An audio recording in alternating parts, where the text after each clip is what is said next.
भिलेवाडा येथे शिवनेरी हॉटेलसमोर मोटरसायकल अनियंत्रित होऊन झालेल्या अपघातात आई वडील गंभीर तर मुलगी किरकोळ जखमी झाल्याची घटना उघडकीस आली आहे।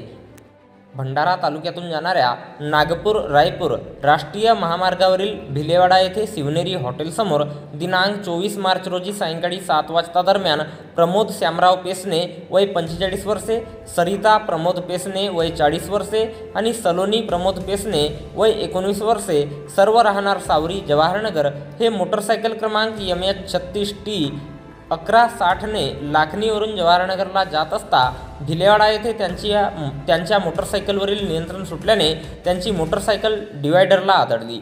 त्यात प्रमोद आणि सरिता यांच्या पायाला आणि डोक्याला गंभीररित्या दुखापत झाली, तर सलोनीला किरकोळ मार लागून जखमी झाली। अपघाताची माहिती महामार्ग पोलीस गडेगावचे पोलीस सिपाही चटोले यांनी पॉइंटवर उभी असणारी जगद्गुरू नरेंद्राचार्य महाराज श्री क्षेत्र नाणिजधाम रत्नागिरी रस्त्यावरील अपघातग्रस्तांना विनामूल्य 24 तास सेवा देणारी रुग्णवाहिकेला दिली।